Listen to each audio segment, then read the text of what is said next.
one of the biggest changes to the 100 gallon. I'll just start out by saying I'm really excited about this. This is something that I've wanted for a long time. When I first started piecing this tank together, I looked at these, I thought it would be really cool. At the time, I was like, no, I'm not spending $1,000 on a sump. Excuse me. So I decided to go with the Sapphire that I think was, half the cost, like $500. I don't know, just after watching videos and a lot of research, I've just had this itch that I've wanted to do the roller mat type filtration. And the more and more I've looked into it, like I see the add-on ones that you can add to your sump, but I've seen a lot of people in forums and reviews say that, I even saw one guy say that, I bought 2 different ones and tried them and wasn't pleased, and then I went to a platinum sump where it's all like made to go together, and was extremely happy in the decision in doing so. I've seen some other people say, is it like the Clara C is one I looked at, and that was a contender, and I thought about doing that, but at the same time, if you've been following along, I kind of wanted to shorten my sump. Right now I have a 39, and I wanted to just try to gain a little bit more space. I thought about cutting it down to a 26. I know a 26 is perfectly capable of handling 100 gallon, but I did the 34 because the 26 I think uses an 8-inch roll and the 34 uses a 10-inch. So I just kept kind of thinking for flow and things and how fast it clogs up and uses the roller mat and everything. I just kind of figured the bigger size would work better. And they always say the more water volume, the better. So I decided just to go ahead and bite the bullet and go with this one. And like I mentioned in my previous video, I just went ahead and got another credit card and charged all this stuff because I really didn't have the extra money in the budget to buy it. So anyway, that's where I'm at. I'm gonna open this thing up and kind of do an unboxing video. I've watched a lot of videos on the Platinum sump, but I really haven't seen a detailed look video. I've seen videos from Trigger kind of talking about it and some other people, but I hadn't seen like really a good in-depth one. I'm not saying that there's not any out there, I just hadn't seen one. So I'm going to kind of go over all the components of it that I can and talk about all that I can in the video, and I'm going to get it installed and then show you what it looks like in there. It's going to be a big undertaking to, I'm going to replumb everything, and I got to drain some water out, then drain the sump, get the old sump out, cut all the plumbing in there now, get everything taken out and cleaned up, and then get this one in. So it's not going to be a whole lot of fun, the process, but I am excited to be doing it. So we'll see. I'm hoping this thing ends up being worth the money. The only fear that I have about it right now is like this one was difficult to get. I usually order everything from Bulk Reef Supply, and it was out of stock on their website at the time, and I went to Marine Depot as my backup, and they were out of stock there.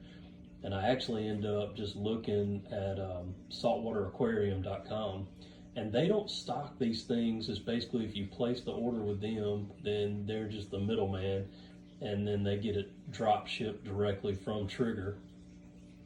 So I was like, that'd be good. You're bound to get the latest model that way because it's coming directly from Trigger if they've made any changes or variations in it. And it said that it was in stock, and I was like, well, I've been wanting to try it, so I just went ahead and decided to do it. So I placed the order, and I think I placed the order, was it Sunday, I believe? And this is Friday, and I've already got it. So it was, it got it to me pretty quickly. But my fear now is when I go on Bulk Reef Supply and Marine Depot, the replacement like roller filter paper is out of stock at both sites. So that concerns me. And then I got to thinking about it after I just got this thing in. You know, what do I do if they discontinue making these, you know, if they're not, you know, that popular and they decide to move away from it, or the next best thing comes out? Am I going to be able to continue to get refills for the roller mat paper? And, you know, is it going to be readily available at bulk reef supply? I mean, I don't really want to try to order, you know, a year's worth or several rolls at one time, because it's kind of expensive. I'm wanting to say it's like $25 a roll. And how long it lasts varies by your tank, but we'll just have to see. I don't know how long it's going to last. And then, you know, I just like the idea that if I forget to order some and have a backup, you know, if I need it, that I could get it sent to me quickly. I don't have any local fish stores around in my area that sell it, so I don't know. It's just a thought process and general concern there. I don't know if another brand's roller mat will fit this or not. I guess if it's 10-inch, maybe it would fit. I'm not really sure. So I might look into all that stuff too. If anybody knows an answer to that, then let me know, of course. But yeah, we'll just see. It's kind of like the same boat.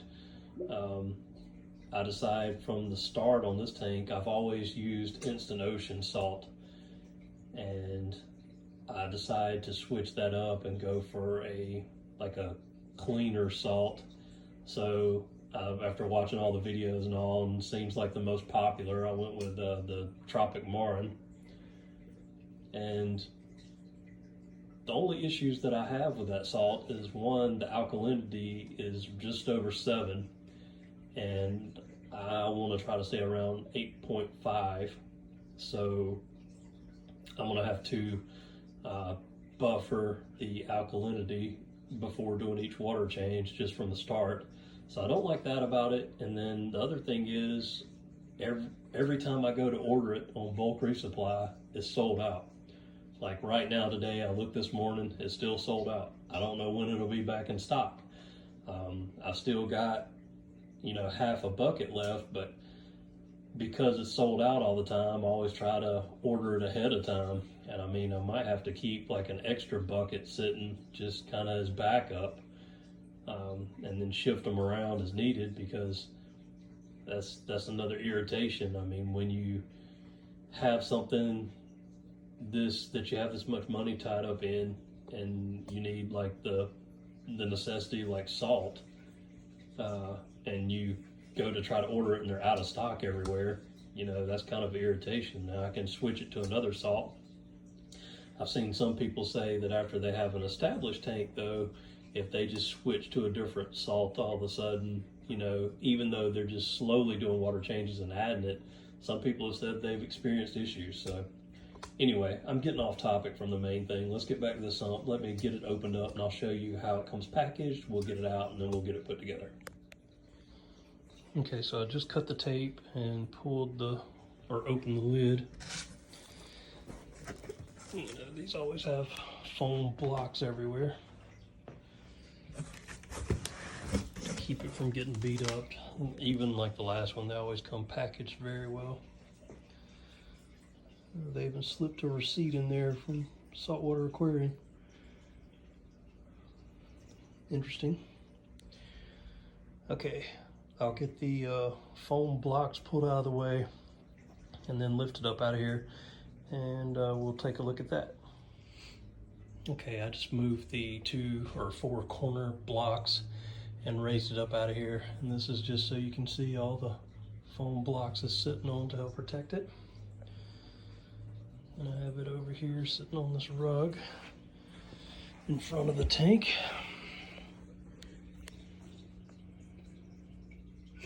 So then it has the float switches built in here, and has the pre-drilled like cutouts for the filter roller itself. It's a little gasket, a foam gasket, where the water intake lines will go.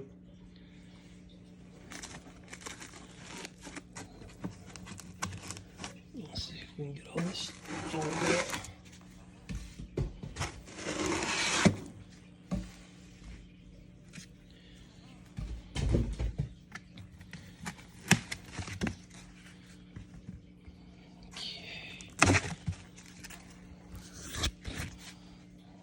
Sorry to be bouncing around so much.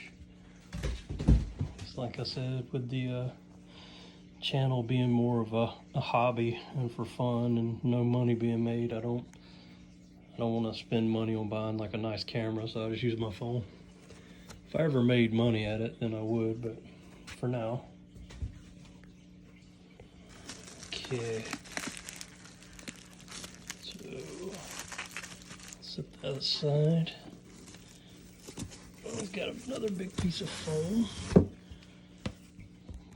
Trash. And then we have, well, it looks like it comes with two fleece rolls or filter rolls.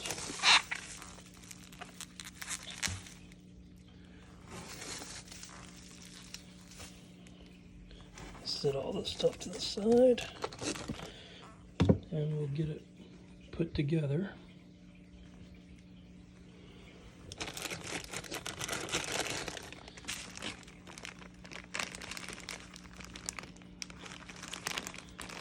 Dosing lines and things like that.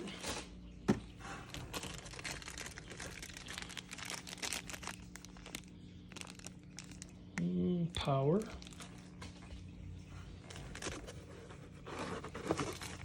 Okay.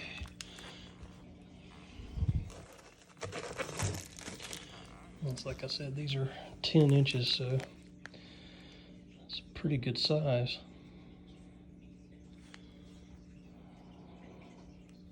Pretty big.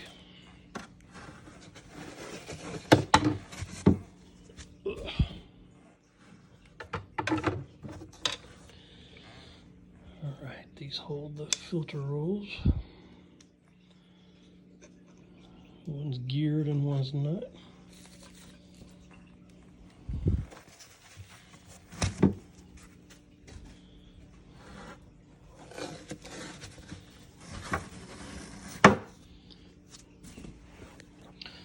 So I read basically this is just a like a brace or support arm that can be moved wherever you want it. The divider wall in here, I read it can be taken out or moved wherever you want it. So I'm probably going to end up taking that out. The water level is adjustable. And here's what the inside of it looks like. I have probe holders over there in the corner.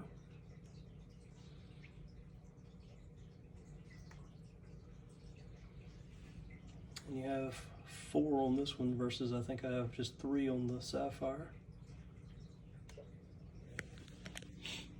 And then there's a mechanical flux switch. This one is supposed to be so that if you kill the pump and this fills up with water, then it shuts down the roller motor so that it's just not running all the time while this is full of water. Okay, let's trying to give you some different angles of it so you can see everything. Let's get this put together.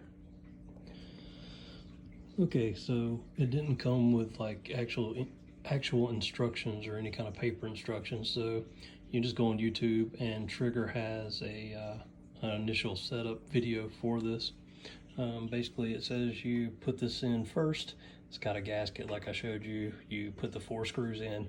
What I'm not sure of, let me grab a couple. So I have 2 different screws. They're the same thread and size, but the length of them's different. And the video doesn't say which ones go where. So I'm assuming the longer ones are going to go here with this thicker plate that it has to go through first, because the short ones seem to barely grab on and have any thread, so I don't know. I guess I'll just have to kind of wing it and figure that one out in best judgment.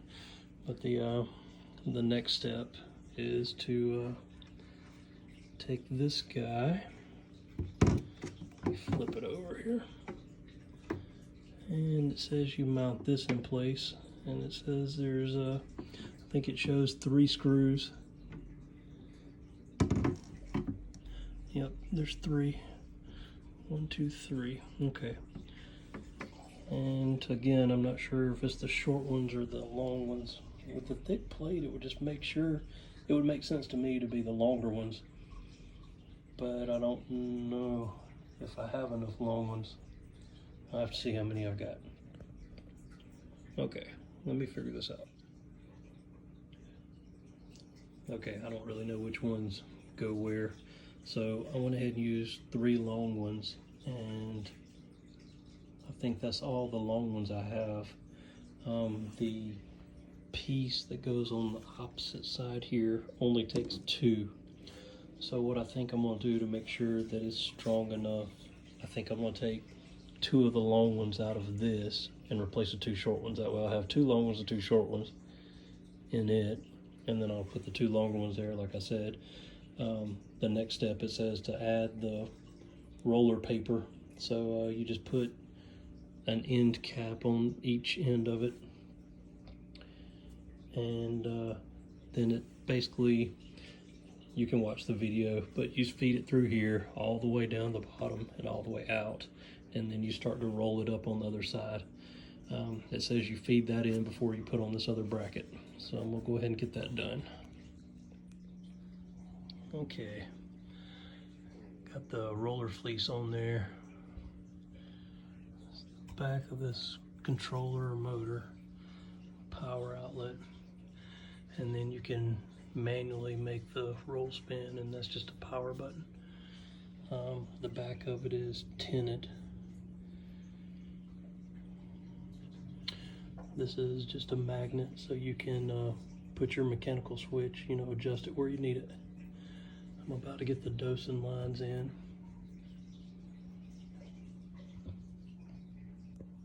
Just the wiring, but I kind of just wanted to give you a look around this thing.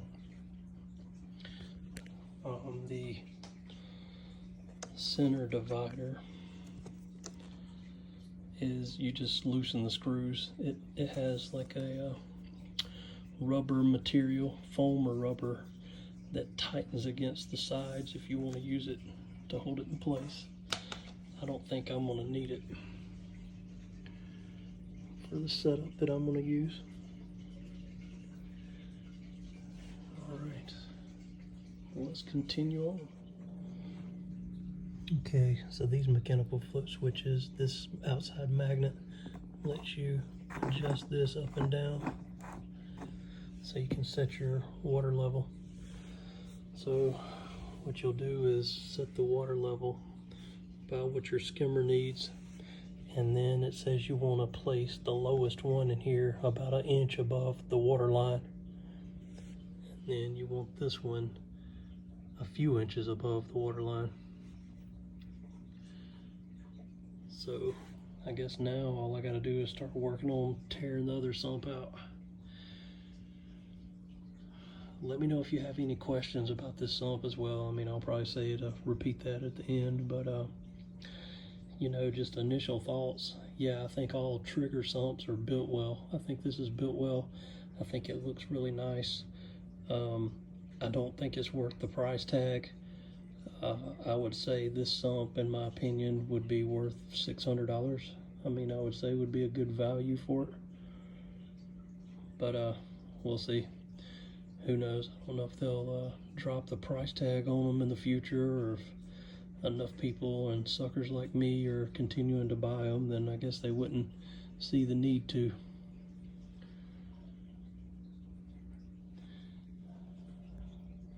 All right, on we go. Okay, so I have the sump all plumbed in and hooked up and water running through. Still have to get the skimmer and everything else added, but it got late last night and I really hate doing plumbing, so this is as far as I got.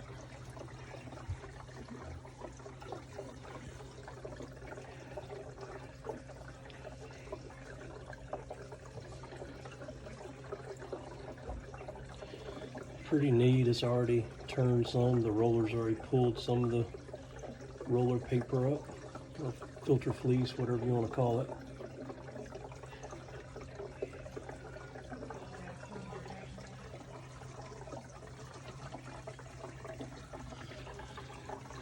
Everybody that watches my channel knows that I hate plumbing, and I bought Schedule 80 pipe, and I was going to do it all Schedule 80 except for the fact that Bulk Resupply was out of all the Schedule 80 fittings that I needed, the 90s and the couplers.